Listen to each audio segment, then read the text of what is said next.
There's a change happening in the way we live, the way we work, the way we spend our money and make our decisions.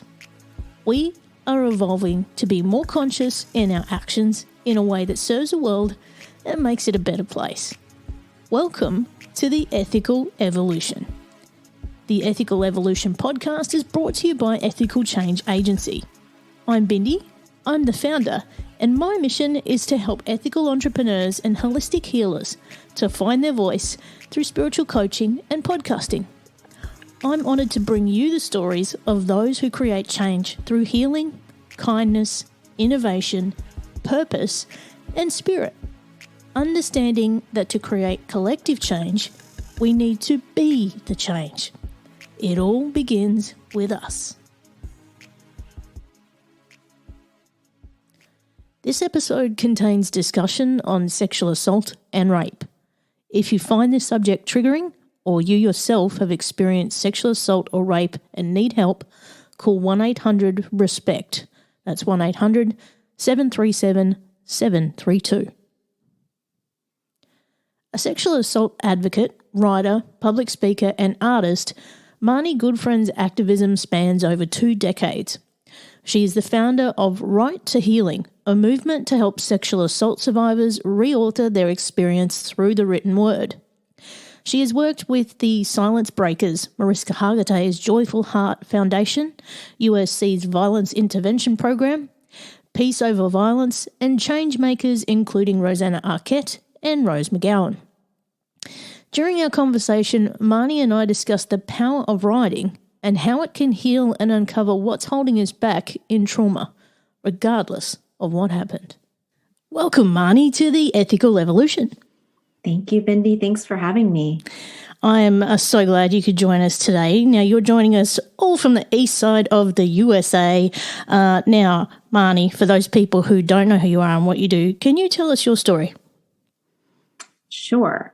So my name is Marnie Goodfriend. I'm a sexual assault advocate, writer, and consultant. And I have a company called Right to Healing, and I help sexual assault survivors reauthor their experience through the written word. And I was checking out your website this morning, and you do amazing work, absolutely amazing work. And you know, the reach that you've got in what you do, you know, you're touching more and more people every day, which I think is incredible. And you've also worked with like NYPD, SVU, and people like that. Is that right? I have, you know, and the NY, I can't say enough incredible things anytime I have an opportunity to say how much I'm in debt and in gratitude to the NYPD Special Victims Unit. They're the first unit in the Special Victims Unit in the US, and it's really the blueprint for all SVU units. So everyone who loves CSI, SVU, it's those detectives. I mean, they pull from the New York City headlines, and they know those detectives very well. So I've been at events where the actors have been there and the detectives have been there, and it's really sweet to see them together and know how much the actors and the people who write the show rely on their stories and draw inspiration from them. And, you know, it's an incredible way of gaining awareness of what's actually going on in the community, isn't it? You know, to the point where Mariska Hargitay, she's also got her foundation where she supports this cause as well, right? Absolutely. So, yeah, Mariska is, she's had a nonprofit since, and of course, all these things date me, since the 90s. And Joyful Heart Foundation began as it was a healing retreat. So you could sign up, and it was like, she just sent a group of, I believe it was women, away for a healing arts retreat. And I was like, oh, please pick me, please pick me.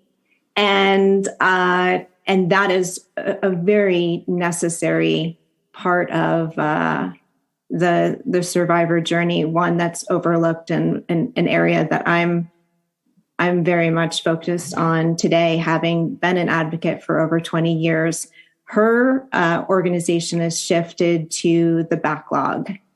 And that's, of course, another major issue that and an epidemic that we have a rape kit backlog. I know for this country, it's, kits go untested every single day.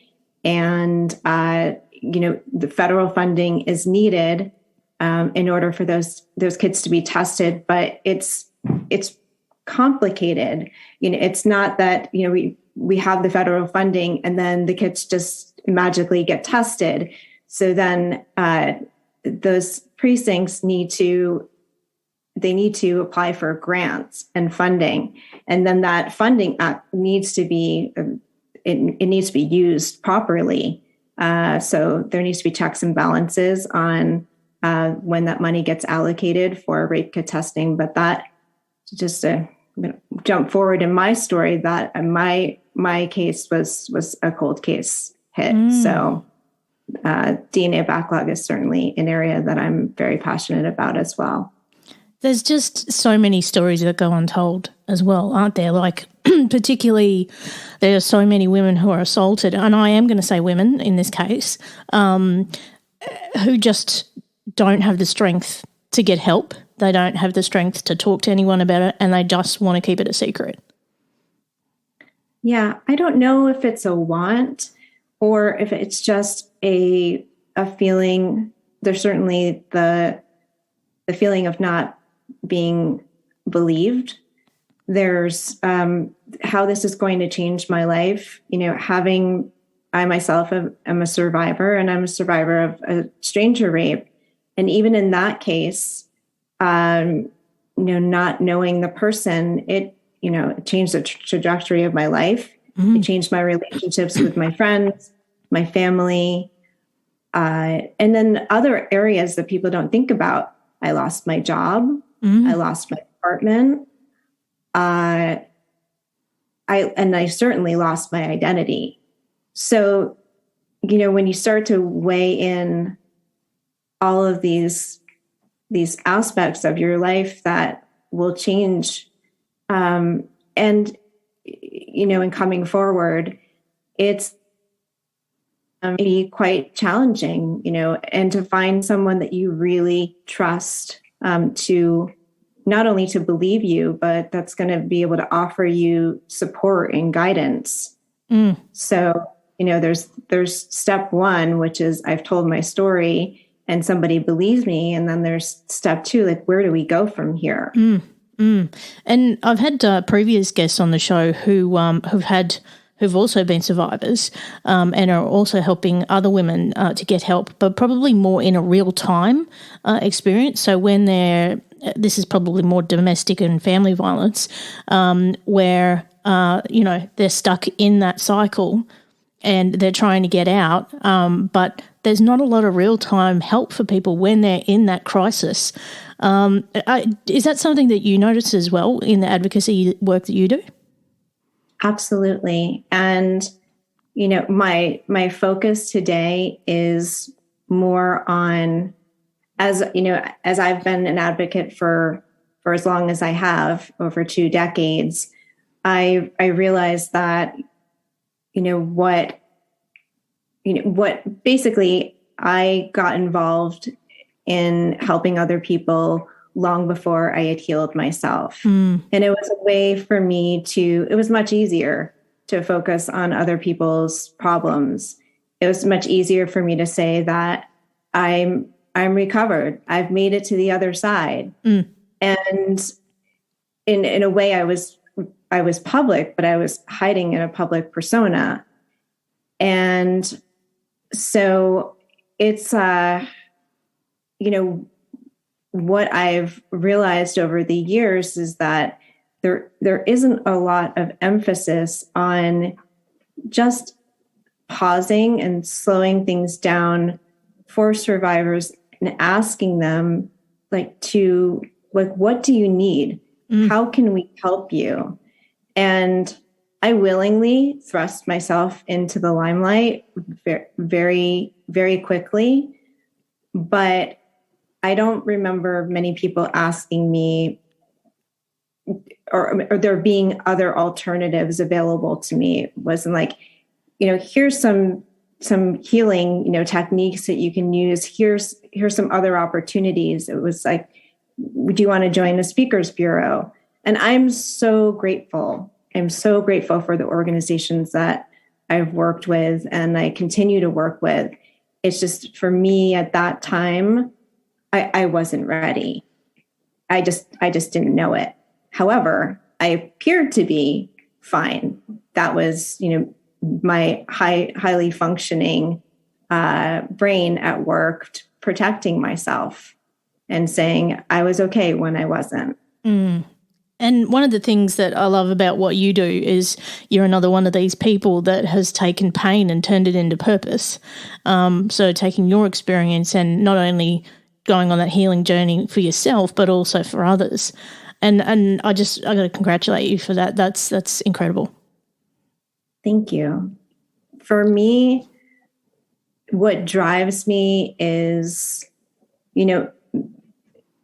it really feels necessary, not only collectively to be of service. This is an area where I know I can be of service to other people. It's comfortable for me. And I know it's not comfortable for most people. So this is where I belong, and I'm very happy to be here.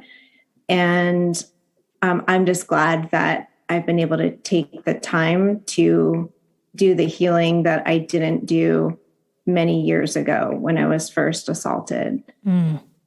And I think one of the other amazing things about writing is the healing effect that it's got. I had another guest who actually, she was a teacher, she was a priest, and she had 21 different alters in her personality. So she had multiple personality disorder. And the way that she got through it and managed all those personalities was to write.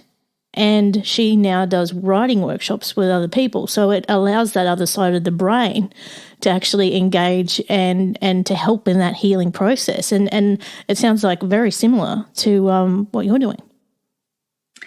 Yes. I often say, well, first of all, if I have an essay workshop, what prompted my writing workshops for survivors was that if I had a writing workshop, it was 99% of my students were women, and 100% of them were writing about trauma.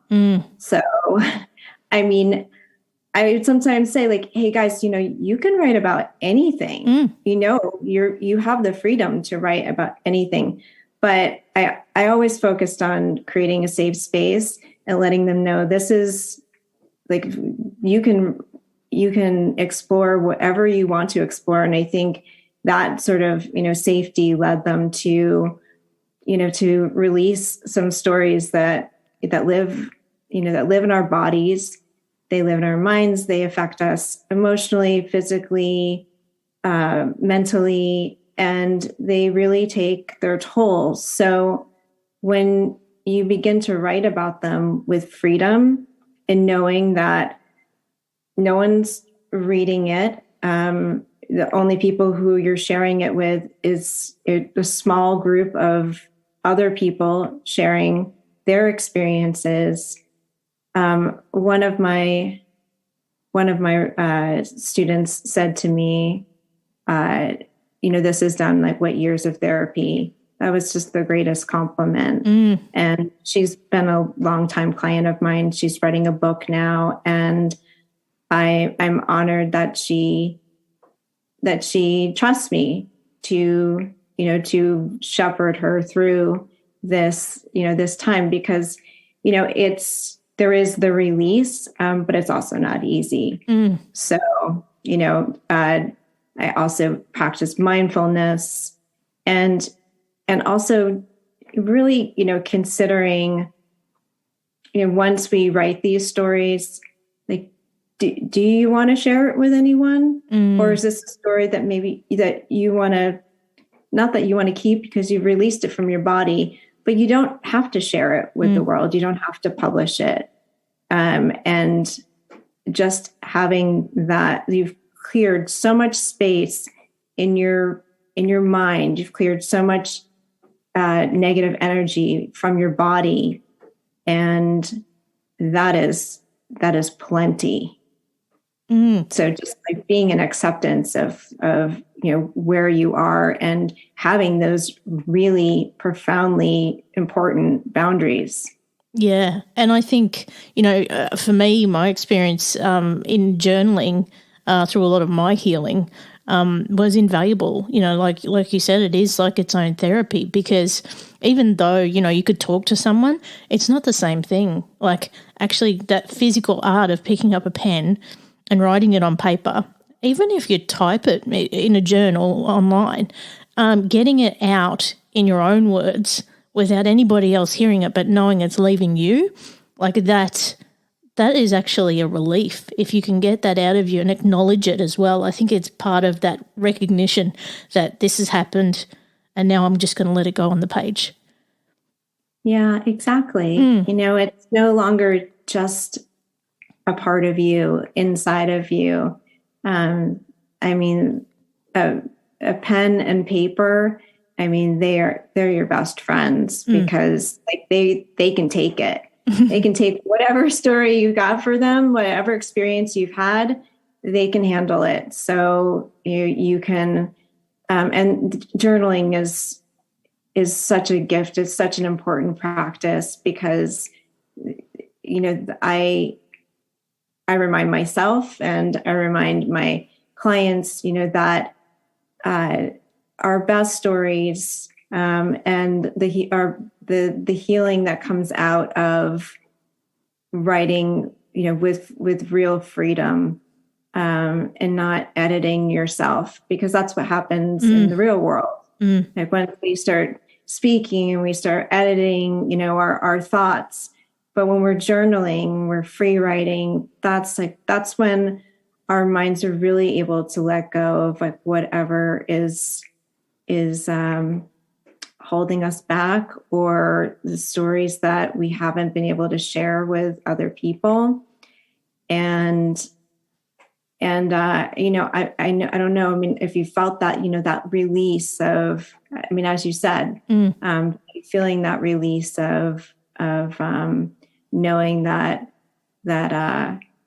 it's not holding you captive anymore. And I think another valuable part of it for me this year has been going back and reading things from the beginning of the year, and then looking at where I'm at now and going, wow, all those things that you wanted back then or you wanted to achieve or that were an issue then are not now, and you've done all the things that that were your goals. Look at how far you've come.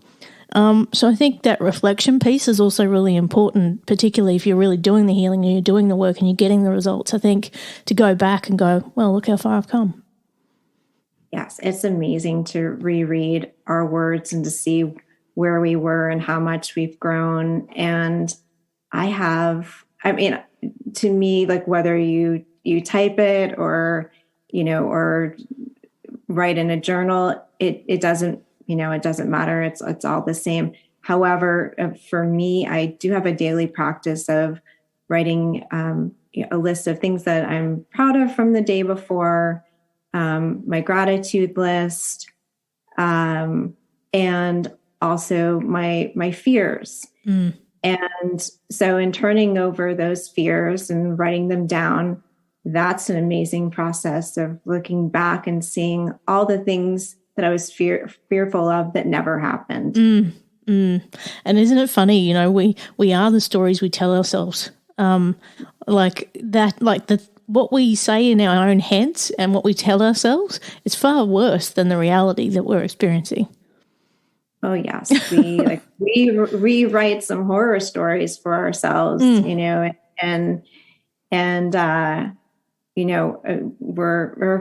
future tripping all the time, and that's why we I think as a society, leaning into yoga and meditation and finding that peace in the present has been so important. And people are responding to that because we all need to take a breath and just be where we are right now and in acceptance of where we are. And that's where we really grow.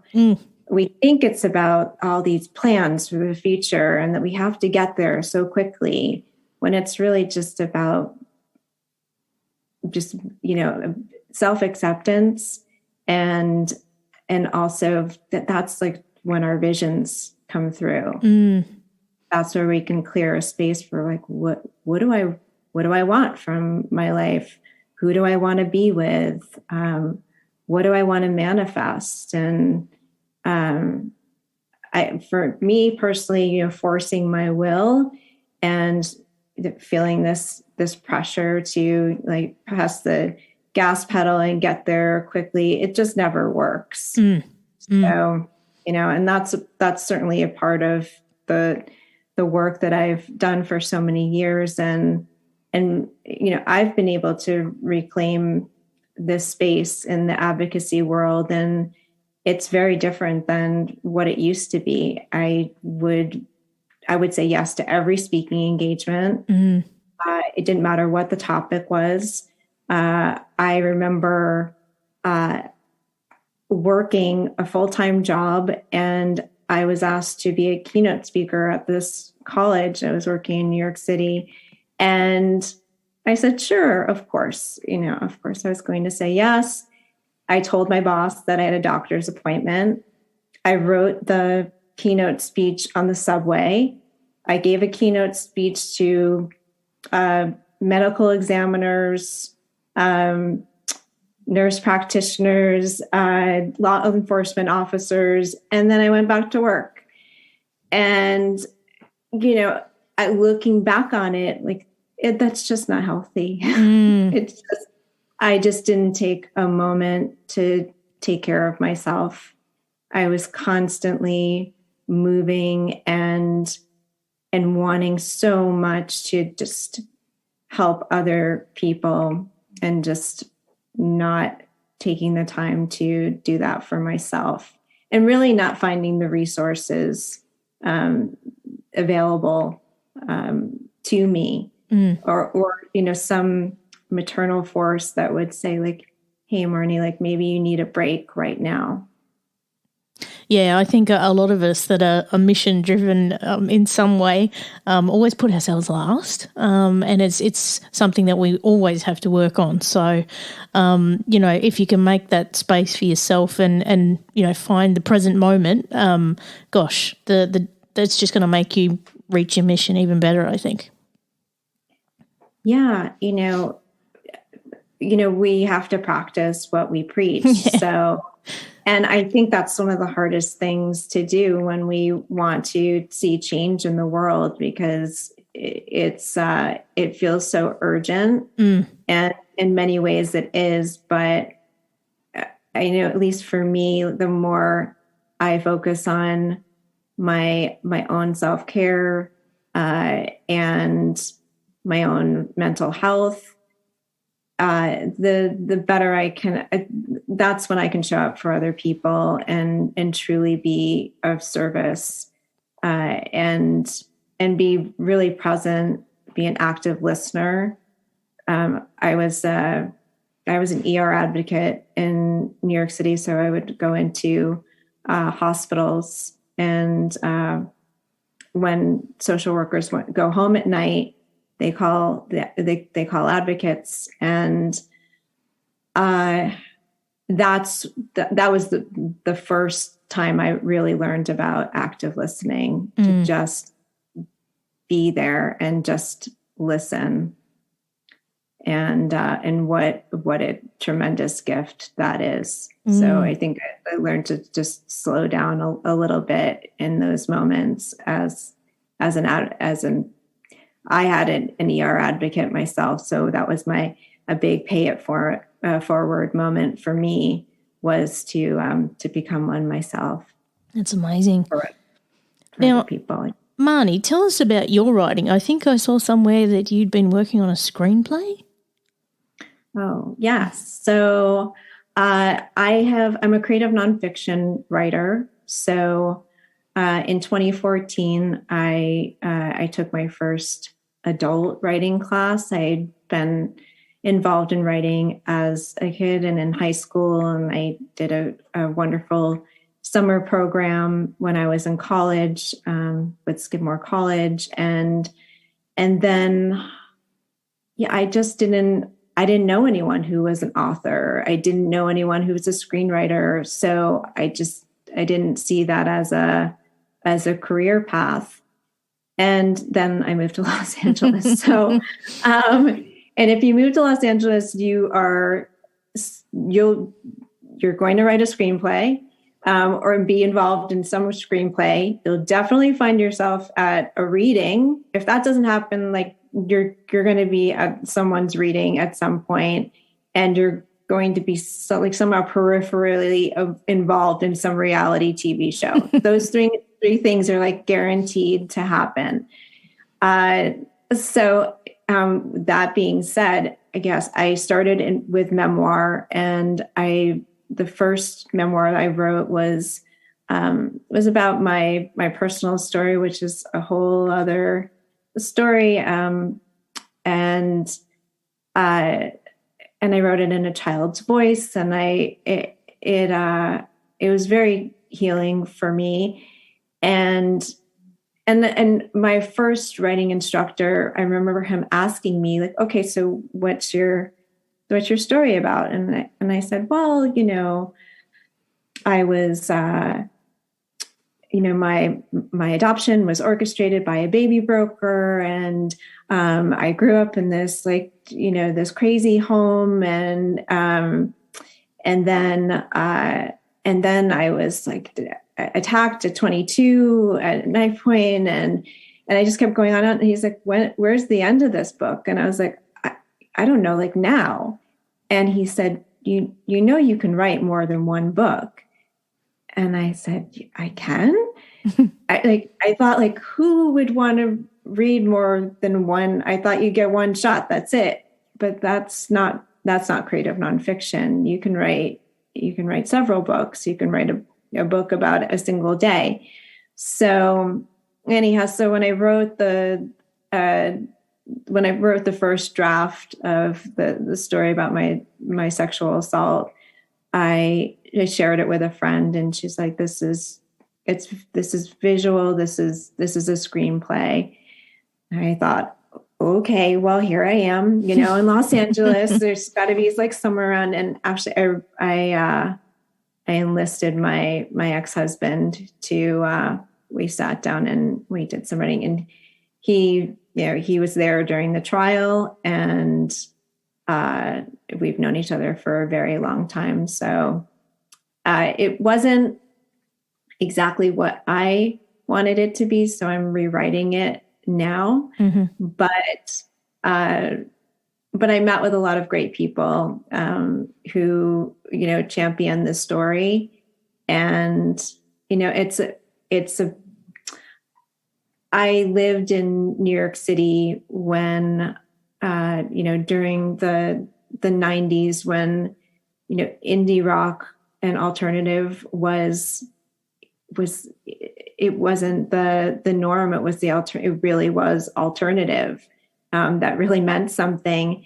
And it was just such a magical time in New York City. And, despite what happened to me, so that's the backdrop. Working in the music industry, which was as exciting as it sounds, it really was a lot of fun. And there's so many great stories, and those people also really supported me. And it really was literally the soundtrack to my 20s. So, I kind of it's based on, real life events. And I built other characters from other life experiences, people I know.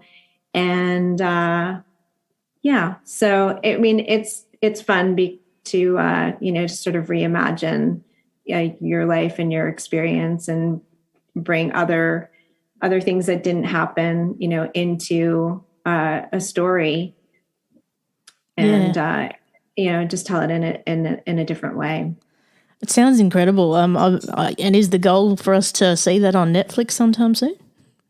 I hope so. So I just need to do another draft now, and then we can go out again. And we had our meetings. I have a wonderful producing partner, and she does great work. It's Rosanna Arquette, and wow. So she's a dear friend, and she was the one. She's like, "You got to write this, Marnie," and I was like, "Okay." So I guess I'm writing this, and we had a lot of great meetings right up until I think that was the last place I went before everything shut down.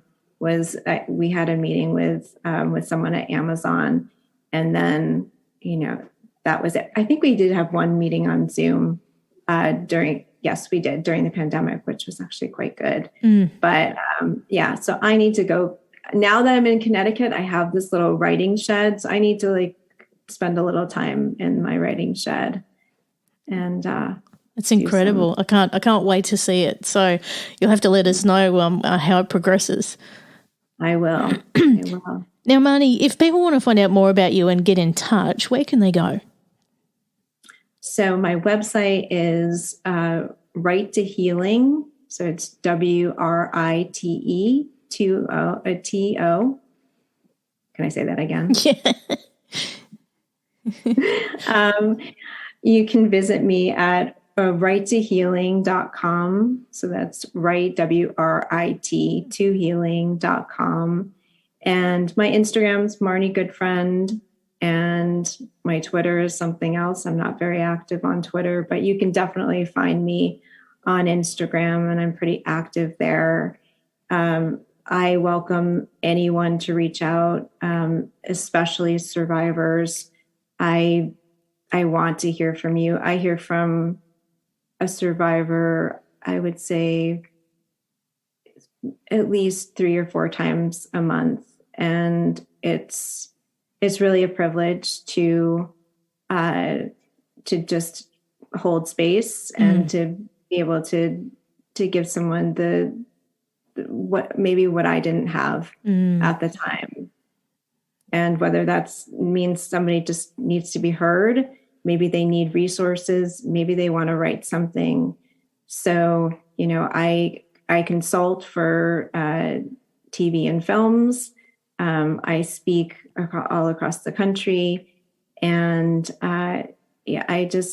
it's been full circle for me to come back to my advocacy in a new way and just merge my writing and advocacy and activism under one umbrella. Well, we could all use someone like you in our lives, Marnie. I've got the last big question for you. What's the change you'd like to see in the world, and how can we bring it to life? Change I would like to see in the world and how we could bring it to life. The change I would like to see is equality. I think that every social ill, every challenge that we have in the world, it's about relationships. It's about the way that we see each other. And I would love for us to see each other as equals and to recognize each other's strengths and to support one another and to know how much we can learn and grow when we open ourselves up to learning from other people, learning from other communities, and from other countries. And that's where that understanding, I believe that's where it comes from. And I know that will help with sexual assault, but I believe across the board that will help. The ripple effect from that alone on so many parts of life would be incredible. Yes. Yes. So, it just, you start small, you say hello to a stranger. You just compliment someone, on something that, I like your earrings, or tell me more about that story. People want to be heard. People want to just be recognized in some small way, and that will make somebody's day. And I think if we all do that, this would be we would live in a much kinder, gentler world. Amen. Well, I can't thank you enough, Marnie, for being a part of the Ethical Evolution. Thank you. Oh, thank you so much. It's my pleasure. Thanks for listening to the Ethical Evolution podcast. If you're ready to be the change and would love to work with me on finding your voice through spiritual coaching or creating your own podcast with impact, visit ethicalchangeagency.com.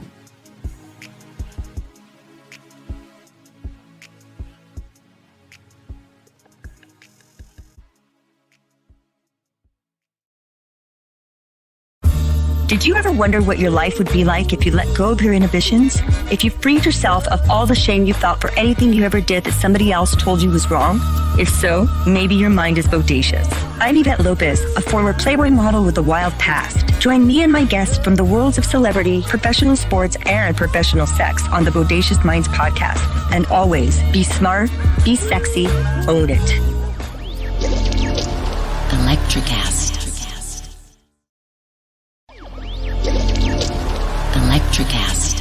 Welcome to Get Real with Dr. Renee. With her extensive experience as a double CEO, therapist, and renowned treatment specialist, Dr. Calvert's approach to recovery and emotional freedom is unique and diverse. Dr. Calvert's innovative and unfiltered perspective sheds light on the importance of being human and encourages guests and listeners to get real. Joined by Bindi Hyde, producer, coach, and founder of Ethical Change Agency, on a mission to spread collective change, understanding that it starts with us. It's time to get real.